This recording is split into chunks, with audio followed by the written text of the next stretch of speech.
An ancient Sicilian town is being torn apart as 1,500 people are evacuated from a landslide crisis that scientists say could end in total destruction. But this is not just a landslide. This is an entire mountain collapsing beneath a community that has stood for centuries. Picture families running from their homes as the ground literally splits open underneath them.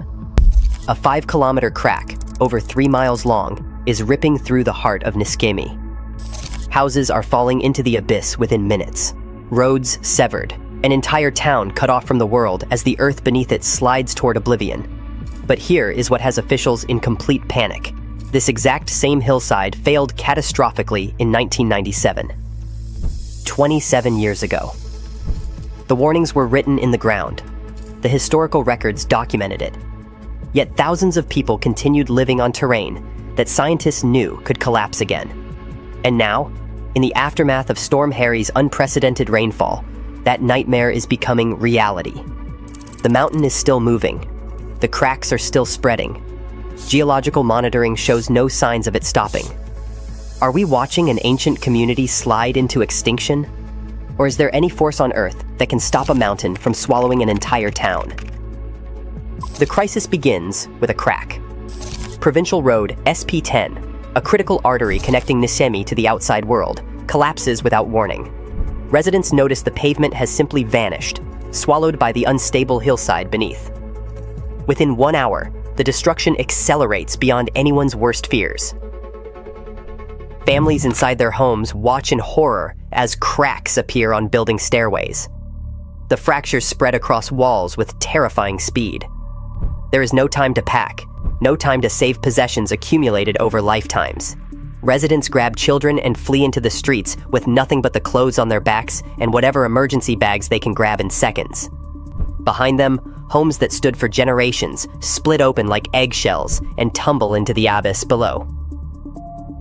Mayor Massimiliano Conti issues an emergency declaration at dawn. The red zone encompasses the most dangerous areas, and the evacuation order is immediate and non-negotiable. His assessment is brutally direct. The situation has worsened. The landslide is still ongoing. The front measures 5 kilometers long, a crack stretching 3.7 miles through the heart of the community. Houses have already collapsed. A scenic viewpoint plunges 100 feet down the mountainside, revealing the terrifying steepness of the slope failure. By mid-morning, between 1,100 and 1,500 displaced residents had crowded into emergency shelters at the local sports facility. Polisoccorso civil protection volunteers mobilized, but the scale immediately overwhelmed their resources. Families arrived traumatized, children crying, and elderly residents required medical attention that stretched volunteers to their limits. But officials warn this is only the beginning.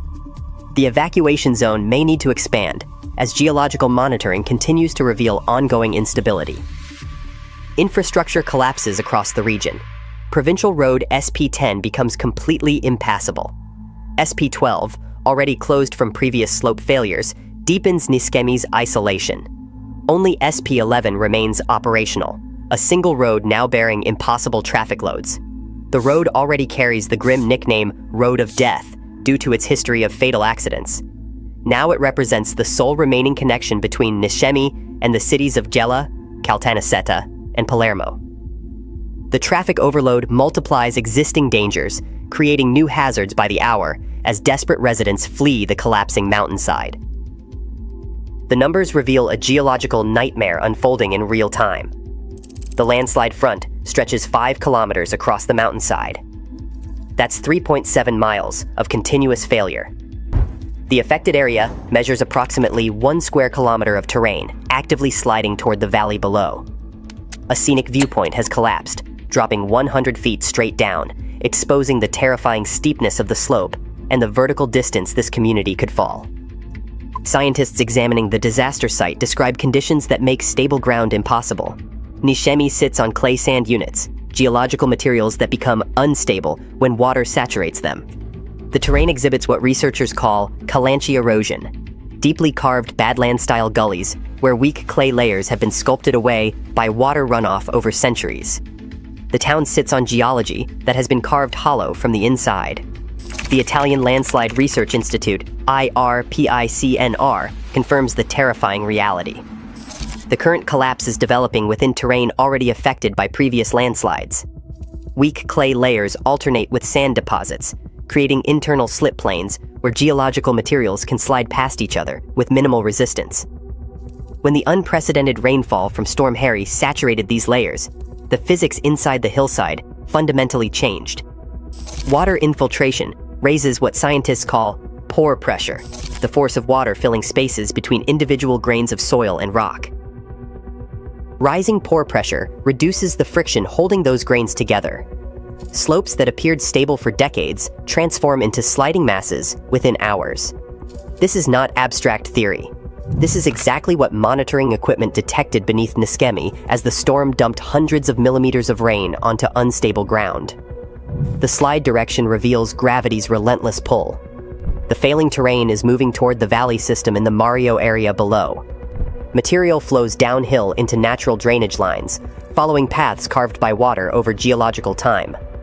IRPICNR classifies the event as very large scale, a technical assessment that barely captures the catastrophic reality facing residents.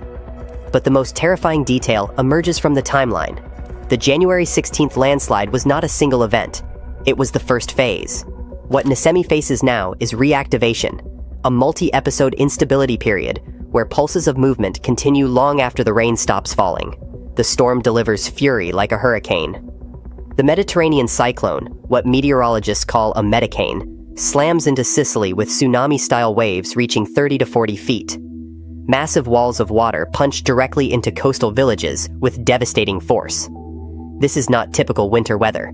This is nature operating at catastrophic intensity. The storm delivers exceptional rainfall, measured in hundreds of millimeters within a compressed time frame. Rain that should fall over weeks dumps in hours. Wind gusts spike to 120 kilometers per hour, 75 miles per hour, a sustained assault on already vulnerable infrastructure. Storm surge drives extreme waves up to 10 meters, 33 feet of water, overwhelming coastal defenses across the region. Sicily bears the worst of Harry's wrath, but the devastation spreads far beyond the island. Calabria, Sardinia, and Malta all report catastrophic damage. Widespread landslides trigger across the entire affected region. Niskemi is not an isolated incident. Dozens of slope failures occur simultaneously as the storm's unprecedented rainfall saturates unstable geology across hundreds of square kilometers. The timing proves catastrophic. When rain falls hard enough and long enough, it does not just flood streets. It triggers geological catastrophe. The clay-rich layers beneath Niskemi weaken dramatically as water infiltrates the hillside.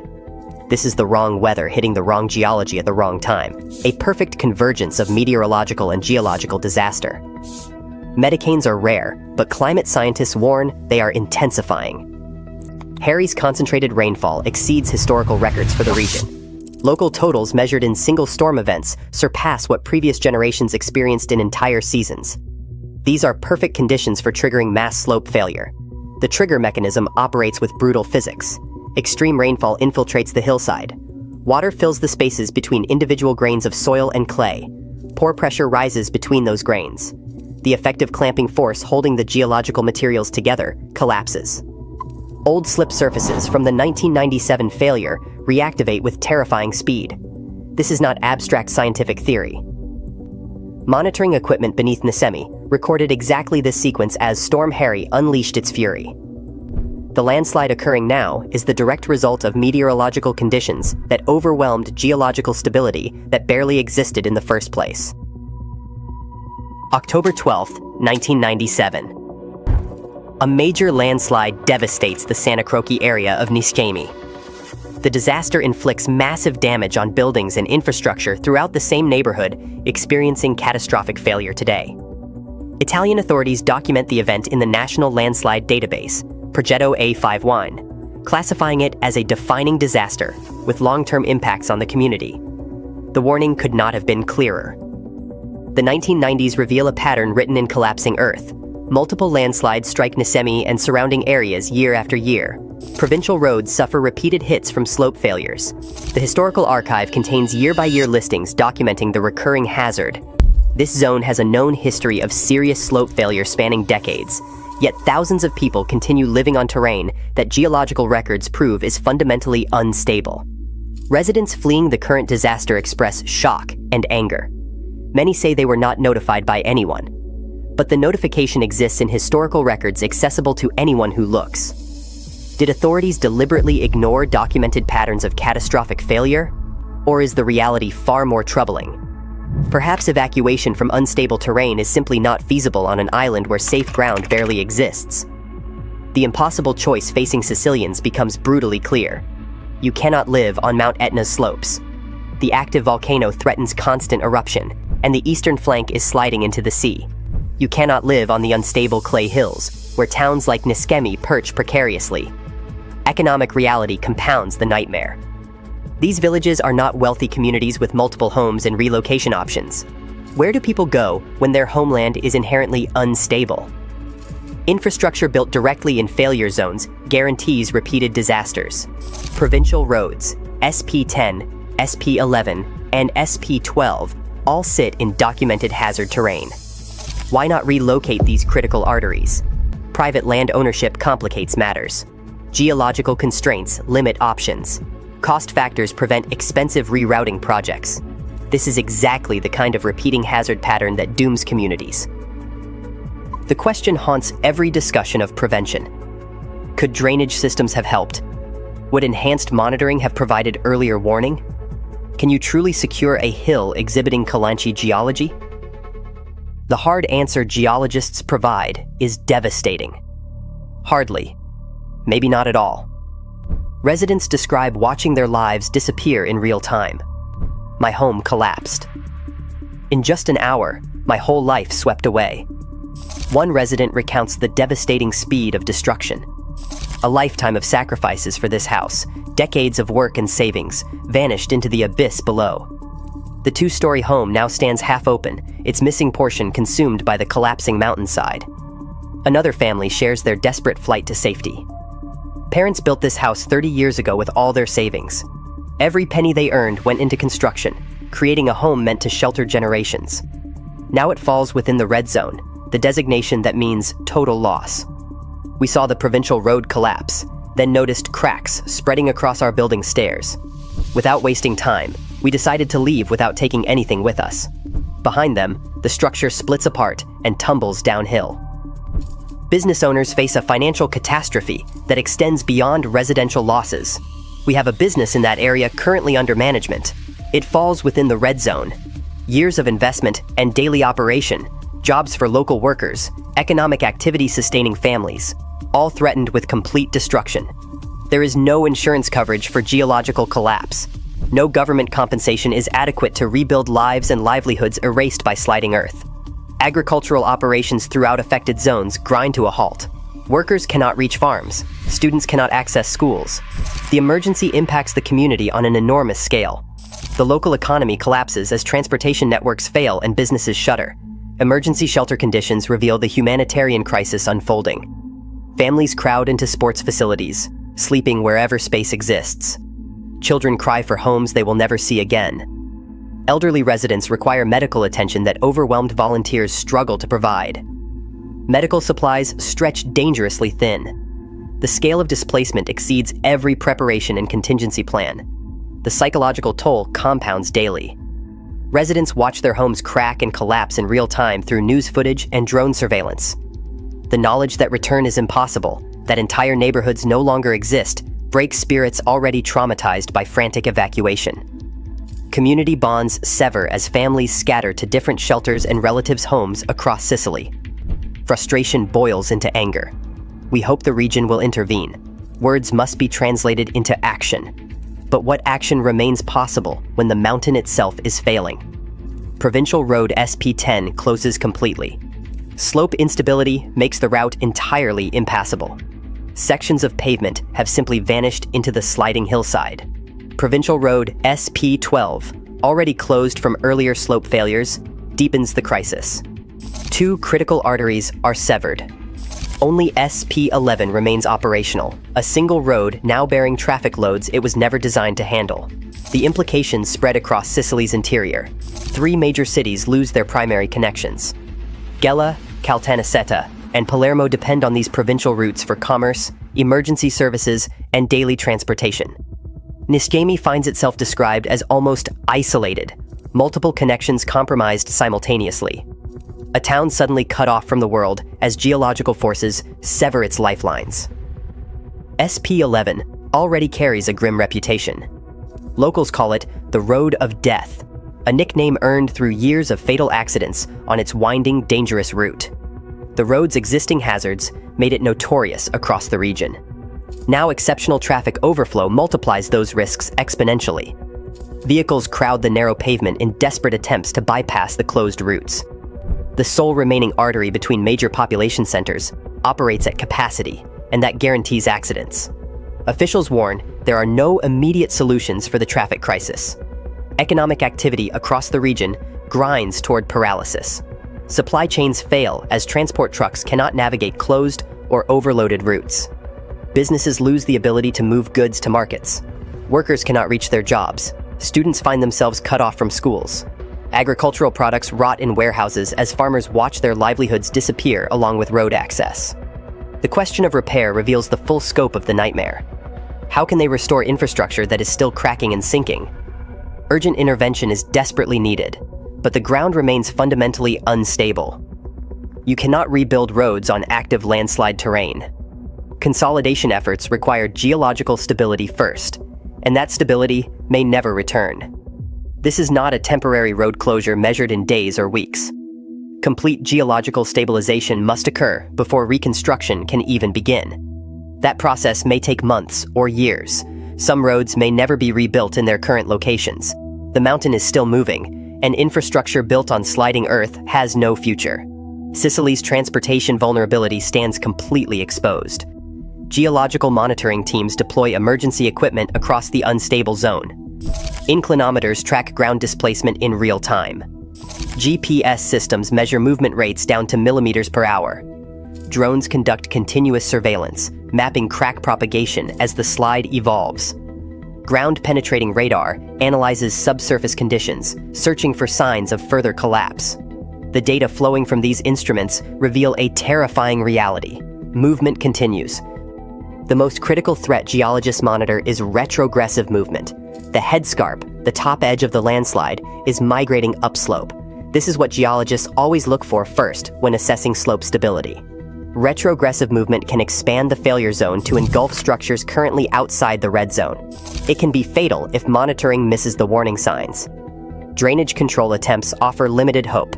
Engineers install surface water diversion systems where terrain allows access. Temporary pumping operations extract groundwater from critical zones. But the brutal reality cannot be avoided. Water will still infiltrate these clay layers. Comparison to similar disasters provides no comfort. In Brienz, Austria, engineers constructed massive drainage tunnels, attempting to stop mountain collapse. The tunnels have not worked. The mountain continues sliding toward the village below. Road closures will persist until stability is assured and reassessed. That timeline, in expert opinion, will take considerable time. Months at minimum, possibly years. Some routes may require permanent rerouting away from unstable geology. The red zone itself may need expansion. Additional structures sit at risk, as monitoring reveals continued instability. How many more residents face displacement remains unknown. This is not an isolated incident unique to Nisquamy. Sicily contains vast areas with chronic slope instability. Weak sedimentary units, combined with human construction and intense rainfall, create recurring disasters across the island. Nisquamy is not random bad luck. It is a case study of what happens when all risk factors converge. Climate change amplifies every threat. Mediterranean cyclones are intensifying. Extreme rainfall events occur with increasing frequency. Storm Harry demonstrates that these systems can trigger landslides across wide regions simultaneously. What appeared stable for decades can fail in hours when unprecedented weather strikes vulnerable geology. The questions no one can answer multiply daily. Can you feel safe anywhere? Nisquamy's crisis is far from over. The mountain continues moving. Geological monitoring confirms ongoing instability across the failure zone. More than 1,500 people remain displaced from their homes with no timeline for return. Many will never return. Their homes no longer exist, consumed by the collapsing hillside or designated too dangerous for habitation. Infrastructure remains severed across the region. Provincial roads, SP10 and SP12, stay closed indefinitely. SP11 operates beyond capacity, the sole remaining artery bearing impossible traffic loads. Economic paralysis spreads as businesses fail and agricultural operations collapse. The community that existed before Storm Harry arrived has been fundamentally shattered. More rain is forecast. Weather systems approaching Sicily carry moisture that will worsen the already catastrophic instability. Each rainfall event triggers additional pulses of movement. The slide does not stop when precipitation ends. Clay-rich slopes continue failing for weeks or months after initial saturation. Additional structures will collapse. The red zone will expand. More families will flee. This is Sicily's geological reality, not a random anomaly. The island sits on unstable terrain where weak sedimentary units create chronic landslide risk. Climate change intensifies every threat. Mediterranean cyclones deliver concentrated rainfall capable of triggering catastrophic slope failures across entire regions simultaneously. Storm Harry provided devastating proof of this accelerating pattern. Other coastal areas face similar vulnerabilities. Unstable geology exists throughout the Mediterranean basin and beyond. Communities built on terrain that appeared stable for generations now face unprecedented rainfall intensities that geological materials cannot withstand. The question is not whether more disasters will occur, but when and where. The hard truth emerges with brutal clarity.